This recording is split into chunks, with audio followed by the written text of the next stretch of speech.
Con esta ola de privatizaciones que hubo, el gobierno, a mi manera de ver, no se da cuenta que esa moda ya pasó. En las encuestas hemos visto que la gente está contra las privatizaciones porque sabe que las que se hicieron fueron corruptas y crearon monopolios internos. No se dan cuenta que la ola de la historia va en otro sentido. Hablábamos el otro día, Manuel, de cómo los países clave están buscando en esta fase crucial de definición del futuro energético el máximo de control sobre los hidrocarburos. Está Rusia, están los países sudamericanos, y decíamos que incluso las grandes compañías norteamericanas están integradas a la política de la Casa Blanca. ¿Quién tiene duda de que la familia Bush es una familia petrolera? Con interés sobre todo en la Enron. Entonces, yo tengo una impresión, me gustaría que usted nos dijera que vamos un poco a contracorriente.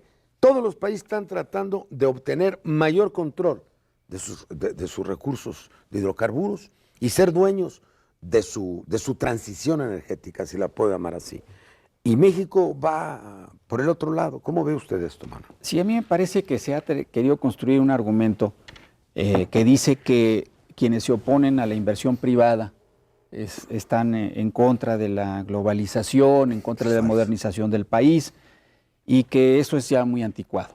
Y a mí me parece que no se está viendo la realidad. En el momento en que empiezan a aumentar mucho los precios del petróleo, esto se vuelve un tema de mayor trascendencia para todos los gobiernos, claro, tanto quienes desean controlar territorios como quienes desean defender sus recursos, y sí vemos un fortalecimiento de las posiciones estatales en países que son aliados de Estados Unidos, como Arabia Saudita, claro, en países como Rusia, donde hay una recuperación del control sobre los recursos, en Brasil, donde hubo una apertura que sí funcionó y que llevó a mejorar mucho la condición de Petrobras, pero en el momento en que ya están en una condición semejante a la de México, donde encuentran reservas importantes, en ese momento deciden de nuevo iniciar una recuperación estatal. Así es.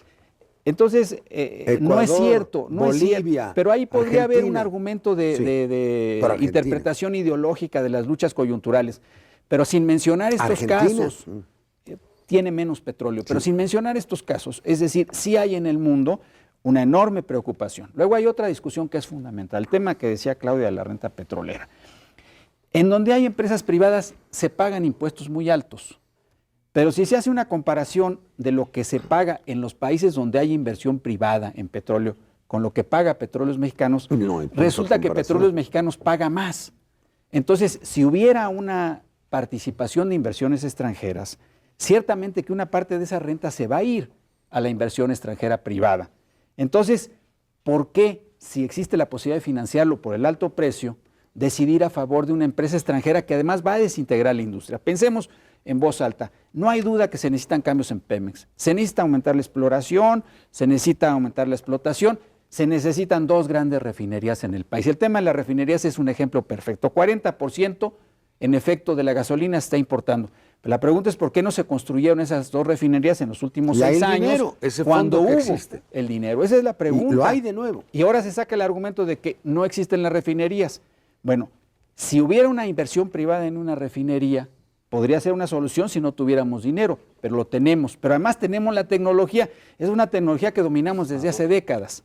Pero el punto sería que si hay una inversión de esa naturaleza, entonces el inversionista, ¿qué es lo que va a hacer? Pues va a comprar el gas o el petróleo o la electricidad en el lugar donde le convenga, va a venderlo en el lugar donde le convenga. Y entonces toda la maximización del proceso, industrial, la integración del proceso industrial se perdería.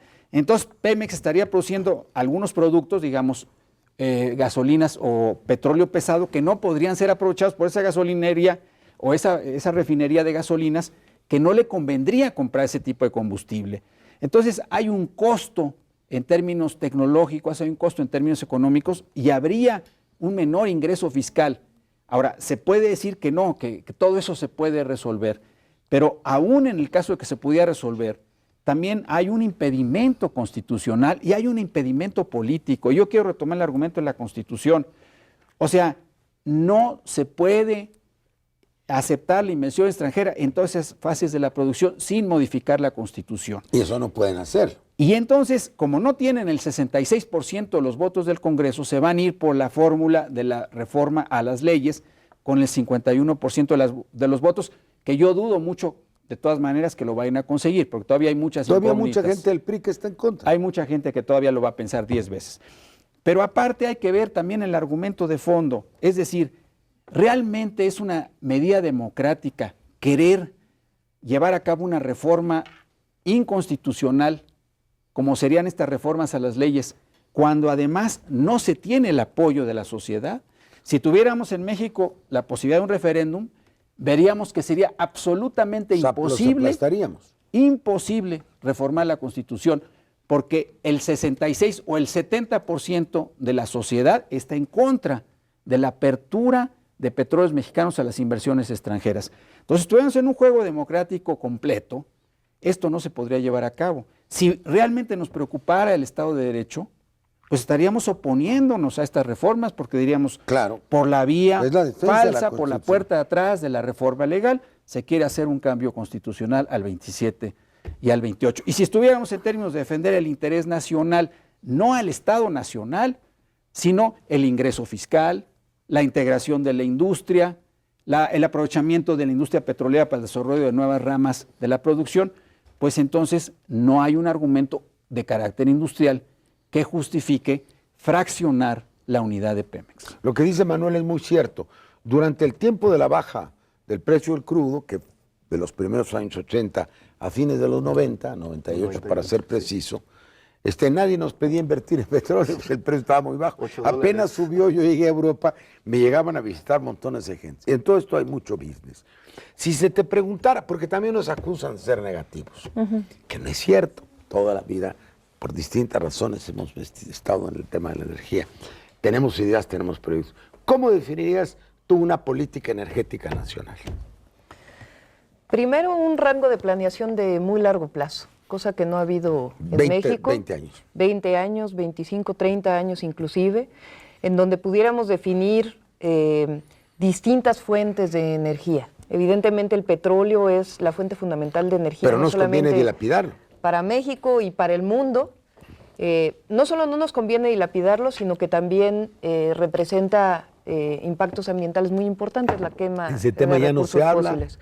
Ya no se habla de ese tema. Los que buscan la transición. O en transición algunos lados se habla de ese tema y en otros lados no se habla de ese tema. Pero bueno, una planeación de largo plazo en donde estuviéramos diversificando las fuentes de energía, tanto energía primaria, es decir, distintas fuentes que sustituyeran al petróleo para la generación de electricidad y para el consumo final.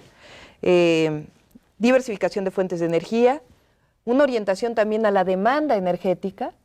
¿Qué quiere decir esto? Por ejemplo, el crecimiento de la gasolina es de alrededor del 10% anual. Es impresionante. Ya. Es decir, cada año consumimos 10% más de gasolina. Con más razón necesitamos refinerías. Necesitamos refinerías, pero también necesitamos una política que diga cómo sustituimos esas fuentes de energía, tanto en el transporte, pero también cómo generamos un programa de ahorro, de eficiencia energética que permita tener automóviles más eficientes, que tenga una serie de normas. Y no porque tenemos en mucho 1985 petróleo, lo vamos a tirar en carrazos. Había una norma llamada PREMSE que definía el rendimiento vehicular en México. No podía pasar de tanto las marcas en términos del rendimiento vehicular, no podía ser menor de tantos kilómetros por litro. Eso desapareció en el 86 y, entre otras cosas, orientado hacia la importación de automóviles con el Tratado de Libre Comercio. A la fecha no tiene ninguna reglamentación e inclusive ha habido una mayor venta de automóviles que tiene un beneficio, pero también tiene costos importantes. Se acabó, por ejemplo, la política del ferrocarril en el país. Esto ha incrementado de manera muy importante el consumo de diésel. ¿Por qué? Porque la mayor parte del transporte de carga... Transversales. Políticas tiene que ver transversales. Con sistemas de transporte, Tiene que ver, con un proyecto industrial, con el aprovechamiento de los hidrocarburos como materia prima, más que como combustible. Así es decir, como está base toda de la parte de la petroquímica. Es decir, el petróleo no solamente es fundamental para la luz que utilizamos o la electricidad que utilizamos todos los días, sino también es parte de las fibras con las que nos vestimos, de los plásticos que utilizamos. Claro, está en toda la parte, en toda la vida cotidiana. Aquí debe haber varias cosas que salen de la petroquímica. Bueno, nosotros no creo. Salvo nosotros, todo lo demás. ¿Tú pensarías igual? Sí, por supuesto. Y yo quisiera agregar algo a lo que dijo Manuel. No solamente van a buscar una reforma por la vía estrictamente de las leyes secundarias, sino peor aún por la vía contractual, un poco al estilo de los contratos de servicios múltiples, que son contratos en los cuales, que en realidad en el fondo son contratos de explotación de gas, que está prohibido por la Constitución, pero que a partir de una serie de argucias legales muy bien pagadas a despachos internacionales, han permitido hasta el momento que Petróleos Mexicanos ceda estos contratos a una serie de empresas, ¿no? Entonces yo creo que incluso pero por en ese los lado 60, 68, el padre del actual director de Pemex, Jesús Rey Ceroles, suprimió el papá suprimió los contratos los riesgos, de sí, riesgo. los que había dado Miguel Alemán. Sí, claro. ¿Verdad? Sí, bueno, los hijos luego no salen igual. Pero, entonces yo creo que por esa vía. Tan es así que una cuestión que se puede criticar desde ahora es el método empleado. Es decir, no existe ningún debate nacional abierto. Yo diría que en la Comisión de Energía del Senado a veces operan semiclandestinamente. Hay un pequeño grupo, ¿no?, que es el que está procesando, los que están tratando de llegar a algún tipo de acuerdo y después presentarlo y defenderlo a rajatabla, ¿no? Ese es un poco como yo veo la Hay intención. poca transparencia. No hay nada, creo que tú has ¿Tú estudiado... para cuándo crees que van a intentar esto? Déjame hacer un alto en lo que estamos de acuerdo. Lo ha dicho Manuel, lo ha dicho Claudia, lo has dicho tú. Ellos no se van a la reforma constitucional. No. Porque no pueden, no tienen la mayoría, y para que no los acusemos de privatización. Entonces tú le llamas clandestina, quieren hacer una privatización clandestina, están buscando en la argucia legal, que puede ser contratos de riesgo, para disimularlo, ¿sí?, para hacerlo digerible a la gente. Y nos están pidiendo que esperemos a que ellos nos presenten el proyecto. Y mientras van a domar voluntades, van a maquillarlo, esa es la palabra que se me viene a la cabeza. ¿Y qué debemos hacer nosotros? Tú que no estás en la política, sino en la ciencia. No, yo creo que uno sí se tiene que empezar a estructurar una organización, porque sería muy difícil que una vez que se supiera que existe algún tipo de reforma, tener una respuesta organizada. A mí me parece que se tiene que ir estructurando en todo el país una organización que en algún momento determinado fuera capaz no de partidaria, como dicen. No es mucho más, no vinculada a un movimiento político. No, porque como dijo sino Manuel, nacional. Sí, Manuel creo que hacía referencia a una encuesta del Banco Mundial, sí, en la cual efectivamente el 70% de la gente respondió, pero además la pregunta ni siquiera era si estaban a favor de abrir, sino si estaban a favor de abrir a cambio de un acuerdo migratorio con Estados Unidos. Y aún en ese caso, el 70%, sí, porque no era una pregunta. No, el día del rancho de Fox, el famoso encuentro de las botas, porque el joven Castañeda nos habla de unas cosas, pero no de otras, ¿no? Hubo un acuerdo de base de yo te abro, porque dentro de la electricidad, que no era electricidad propiamente, porque la electricidad puede generarse de muchos modos, hidráulica, etcétera, eran las gaseras. Claro. Era darle la concesión de las gaseras a la familia Bush a través de la Enron. A cambio de la llamada enchilada completa, que era permisos para migración, etcétera. Todo eso fue una fantasía, ¿no? Sí. Pero la gente no se la traga ni con la promesa migratoria, ¿están de acuerdo? ¿Cómo la ve usted, Manuel? A ver, yo quisiera regresar al punto de que nosotros tenemos, desde mi punto de vista, que ser muy responsables. Porque, yo estoy de acuerdo. Porque si no, nos vamos a meter a una discusión nada más ideológica, y entonces va a haber mucha gente que estaría dispuesta a rechazar esto, que no lo va a hacer. Y nosotros podemos aceptar que hay que fortalecer la explotación, que hay que construir las refinerías, que hay que integrar la industria. Dinero de Pemex. Que esto se tiene que hacer con una empresa pública. Yo creo que ahí puede haber un amplio consenso. Segundo, me parece que el procedimiento mismo de cómo se toman estas decisiones puede ser un motivo de amplísimo consenso. Es decir, cómo la decisión política más importante de lo que será este sexenio se piensa tomar en un cuarto cerrado y a base de estar cooptando votos de igual diputados. Que quiso hacerlo Fox con la reforma fiscal hace 6 años. Pero yo creo que es inaceptable que en un país que quiere tener una vida democrática se pueda aceptar que la toma de la decisión más importante no sea parte de un gran debate nacional.